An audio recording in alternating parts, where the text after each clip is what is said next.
Hello guys, happy Ugadi అందరికీ. ఈరోజైతే మనం ఉస్తాద్ భగత్ సింగ్ మూవీకి అయితే వెళ్ళాం. దాని గురించి రివ్యూ తెలుసుకుందాం. ముందుగా మనకి ఈ మూవీకి వెళ్ళడానికి మెయిన్ రీజన్స్ ఏంటి, మనం ఏం ఎక్స్పెక్ట్ చేస్తున్నాం ఈ సినిమా నుంచి, ఉస్తాద్ భగత్ సింగ్ మూవీ నుంచి, అట్లా పవన్ కళ్యాణ్ నుంచి, అట్లా హరీష్ శంకర్ నుంచి ఏం ఎక్స్పెక్ట్. మెయిన్గా ఫస్ట్ అయితే dialogue punches and political dialogue punches, మనం ట్రైలర్లో చూసినట్టు, మన టీజర్లో చూసినట్టు ఆ పంచెస్, అట్లనే హీరోయిజం, అట్లనే కొంచెం కామెడీ, కొంచెం పవన్ కళ్యాణ్ని డిఫరెంట్గా చూపెడతారని. ఆల్రెడీ మనం గబ్బర్ సింగ్లో పోలీస్గా చూసాం. దీంట్లో కొంచెం ఎట్లా హీరోయిజం ఎలివేట్ చేస్తారో ఈ మెయిన్ పాయింట్స్తోనైతే మనం అయితే సినిమాకి వెళ్తున్నాం. ఆల్రెడీ నాకు తెలిసి మూవీలో సాంగ్స్ తక్కువనే ఉన్నాయి అని అందరూ మెయిన్గా అడుగుతున్నారు. ఇదేమన్నా తేరే రీమేకా, తేరే మూవీ సీన్స్ ఏమైనా ఉన్నాయా సినిమాలో. ఉన్నది, కానీ అది కొంచెం డిఫరెంట్గా వాడారు. సీన్ అయితే యాస్టిజ్ అంతే ఉంది, కానీ కొంచెం డిఫరెంట్గా వాడారు. స్టోరీని కొంచెం నాకు ఎందుకో రివర్స్ చేసినట్టు అనిపించేది. అక్కడైతే మన తేరీ మూవీలో ఫస్ట్ హాఫ్లో తెలుస్తుంది, అక్కడ ఆ రేప్ సీన్ మీకు ఐడియానే ఉంటుంది. ఆ రేప్ సీన్ ఇక్కడ మనకి సెకండ్ హాఫ్లో తెలుస్తుంది. ముందుగా ఫస్ట్ హాఫ్ వచ్చేసి నాకైతే పవన్ కళ్యాణ్ ఎంట్రీ అయితే నాకు నచ్చలేదు. ఎందుకంటే దానికి అంత బీజిఎం అంత హైప్ అయితే లేదు. నాకు Pawan Kalyan junior like child character వేసిన పవన్ కళ్యాణ్కి వాళ్ళ ఎంట్రీకి చాలా హైప్ వచ్చింది నాకైతే.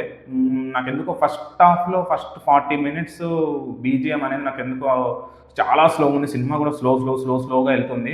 ఎప్పుడైతే ఒక ఫైట్ సీన్ స్టార్ట్ అయిందో, ఎప్పుడైతే పవన్ కళ్యాణ్ తన హీరోయిజం, తన బ్యాక్ స్టోరీ అవన్నీ స్టార్ట్ అయిందో, అక్కడి నుంచి నాకు బీజిఎం అయితే నెక్స్ట్ లెవెల్ అనిపించింది. నాకు తమన్ బీజిఎం నెక్స్ట్ లెవెల్ అనిపించింది. నాకు ఎందుకు ఫస్ట్ 45 minutes బీజిఎం కొంచెం స్లో అయినట్టు, స్టోరీ కూడా కొంచెం స్లోగా వెళ్తుంది. ఫస్ట్ 20 minutes దాకా పవన్ కళ్యాణ్ అయితే కనపడదు, స్టోరీ రన్ అవుతూ ఉంటుంది. బ్యాక్గ్రౌండ్ చైల్డ్హుడ్ నుంచి వచ్చేదాకా 20 minutes అయితే రన్ అవుతూనే ఉంటుంది. మనకైతే ఫస్ట్ హాఫ్లో చైల్డ్హుడ్ పవన్ కళ్యాణ్ అండ్ పవన్ కళ్యాణ్ పెద్దగైన తర్వాత నెక్స్ట్ రాశి ఖన్నా వీళ్ళందరూ ఫస్ట్ హాఫ్లో కనబడతారు. అండ్ రాశి ఖన్నాకి పెద్ద స్కోప్ లేదు మూవీలో చెప్పాలంటే. అండ్ సెకండ్ హాఫ్కి వచ్చేసరికి ఆ బ్యాక్ స్టోరీ ఏంటి, పాస్ట్లో ఏం జరిగింది పవన్ కళ్యాణ్ గారి పాస్ట్లో, ఆ విలన్కి ఆ పవన్ కళ్యాణ్ గొడవ ఏంటి, ఎందుకు విలన్ టార్గెట్ అయ్యిండు, అసలు పవన్ కళ్యాణ్ పోలీస్ ఎందుకు అయ్యిండు, అసలు ఉస్తాద్ భగత్ సింగ్ అనే పేరు ఎందుకు వచ్చింది, సీఎంకి పవన్ కళ్యాణ్ రిలేషన్ ఏంటి, ఇవన్నీ మనకి సెకండ్ హాఫ్లో అంతా తెలుస్తూ పోతుంది. నాకు మెయిన్గా ఏంటంటే సెకండ్ హాఫ్లో పంచెస్ బాగా నచ్చాయి. ఆ డైలాగ్ ఐదర్ అది పొలిటికల్గా అవ్వచ్చు, ట్రెండింగ్ ఉన్నాయి, చాలా బాగున్నాయి పంచెస్. నాకు డైలాగ్స్ చాలా బాగా నచ్చినాయి. హరీష్ శంకర్ నుంచి నేను ఎప్పుడు ఎక్స్పెక్ట్ చేసేది అదే, ఆ డైలాగ్స్ అనేది చాలా బాగా తీస్తాడు.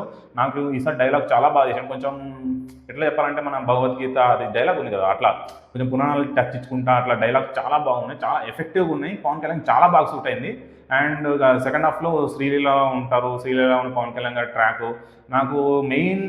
మనకి ట్రైలర్లో ఆల్రెడీ మనం తొలి ప్రేమ ఆ మ్యూజిక్ వచ్చింది కదా, ఆ మ్యూజిక్ ఈ దీంట్లో మొత్తం సాంగే ఉంది శ్రీలీల కోన పవన్ కళ్యాణ్కి.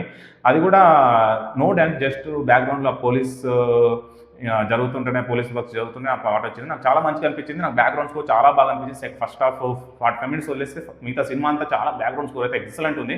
అండ్ పాటలు కూడా నాకు తెలిసింది, దేకులేంగే ఉన్ను మన కాలర్ ఎత్తర, అండ్ ఇంకొక పాట ఉంది కదా అది మన బీజిఎం అని చెప్పారు, కానీ ఆ పాట తీసేసిండ్రు. ఆ పాట లాస్ట్లో టైటిల్స్ వస్తాయి, ఎండ్ టైటిల్స్, అప్పుడు వేసారు ఆ పాట.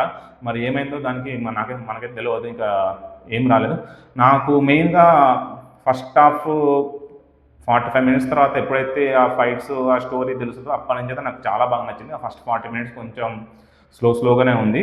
అండ్ నెక్స్ట్ మన ఎస్పెషల్లీ శ్రీలీల అయితే కొంచెం చాలా రోజుల తర్వాత కొంచెం పర్ఫార్మెన్స్ ఓరియంటెడ్ మూవీ చేసినట్టు అనిపించింది. ఎందుకంటే నేను చూశాను, విన్నాను పరాశక్తి మూవీలో కూడా బాగా చేశారు అనిపించింది. ఎందుకంటే నేనైతే అసలు మూవీ చూడలేదు కొన్ని రీజన్స్ వల్ల. నాకు కొంచెం శ్రీలీలని కొంచెం అంటే క్యారెక్టర్ వైజ్ ప్రీవియస్గా చేసిన క్యారెక్టర్స్ అయితే కానీ కొంచెం మెచ్యూర్డ్గా అనిపించింది నాకు శ్రీలీల. నాకు రాశి ఖన్నాది ఏమంత అనిపించలేదు, యాస్టిస్ రొటీన్ క్యారెక్టరే. నాకు రాశి ఖన్నాది అంత ఇంపాక్ట్ ఏం అనిపించలేదు, నాకు శ్రీలీలది కొంచెం ఇంపాక్ట్ అనిపించింది.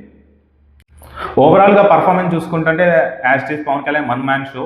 మీరు పవన్ కళ్యాణ్ ఫ్యాన్ అయితే కాలర్ అయితే ఎగరేయచ్చు ఈ సినిమాకి.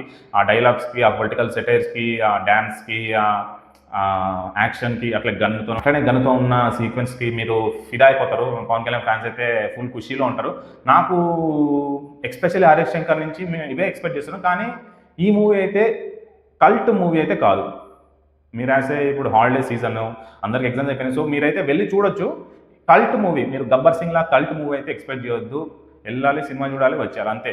మీరు దాని స్టోరీని అన్ని ట్విస్ట్ ఇవన్నీ ఏముండవు. జస్ట్ మీరు కల్ట్ మూవీ ఎట్లా పోయి చూస్తారో, చూసి ఎంజాయ్ చేసామా, పవన్ కళ్యాణ్ని చూసామా అని, స్టోరీని చూసి ఎంజాయ్ చేసామా అని ఉండాలి. కానీ మొత్తం మీరు లాజిక్స్, ఈ మూవీ స్టోరీ చాలా ఎక్స్పెక్ట్ చేసుకోవద్దు. Just normal story. మీరు చాలా పాత సినిమాలు చూసినట్టే పోలీసు ఎట్లా ఎవరు విలన్ ఎట్లా ఫ్యామిలీని టార్గెట్ చేస్తున్నారో అట్లనే పోలీస్ పోయి విలన్ ఎట్లా చంపుతాడు అనేది సినిమా. సో మీరు ఎక్కువ ఎక్స్పెక్ట్ పెట్టుకోవద్దు. But one time good watch, and second time కూడా మీరు చూసేటట్టే ఉంది. అంత మన పాత మిస్టర్ బచ్చన్ లాగైతే అస్సలు లేదు. హరీష్ శంకర్ కొంచెం కంబ్యాక్ ఇచ్చినట్టే అనిపించింది, కానీ ఇంకా ప్యూర్ కంబ్యాక్ కావాలి. ఇంకా హీరోయిన్స్ విషయానికి వచ్చైతే నాకు రాశిఖన్నా అయితే literally not satisfied with Rashi Khanna character. కొంచెం శ్రీలీల ఒక 5% ఎక్కువ శ్రీలీల అనిపించింది. కొంచెం మెచ్యూర్ క్యారెక్టర్ ఉంది, కొంచెం ఎక్కువ స్క్రీన్ ప్రెజెన్స్ కూడా శ్రీలీలదే ఉంది. సో నాకు హీరోయిన్స్లో పోల్చుకుంటే శ్రీలీల క్యారెక్టర్ కొంచెం మంచిగా అనిపించింది, అండ్ పర్ఫార్మెన్స్ ఓరియంటెడ్ కూడా ఉంది. అండ్ నెక్స్ట్ మ్యూజిక్ వచ్చేసి దేవిశ్రీ ప్రసాద్ కొట్టిన 2 పాటలు ఓకే పర్లే, అంత ఊపొచ్చే పాటలు అయితే కాదు, ఓకే పర్లేదు. నాకు బీజిఎం బాగా నచ్చింది. తమన్ నుంచి బీజిఎం చాలా, ఎవరైనా బీజిఎం ఎక్స్పెక్ట్ చేసి తమన్ నుంచి చాలా మంచిగా. నాకు ఫస్ట్ 45 minutes అయితే బీజిఎం నచ్చలేదు. నెక్స్ట్ నుంచి ఎప్పుడైతే హీరోయిజం ఎలివేషన్ అయిందో అప్పటి నుంచి నాకు బీజిఎం అయితే చాలా బాగా నచ్చింది. ఎస్పెషల్లీ ఆ బీజిఎం ఏదో వర్డ్స్ ఉంటాయి, ఆ వర్డ్స్తో బాగా అసలు హీరోయిజం పీక్స్ వెళ్ళిపోయింది. చాలా బాగా నచ్చింది బీజిఎం అయితే. నెక్స్ట్ సినిమాటోగ్రఫీ, మన ఫస్ట్ హాఫ్లో నాకు ఎందుకో కొంచెం డల్ అనిపించింది. నేను చూసిన థియేటర్ అట్లాంటిదో లేదో నాకు కొంచెం ఫస్ట్ హాఫ్ కొంచెం డల్, అంటే కలర్ తక్కువ అనిపించింది ఫస్ట్ 20-30 minutes.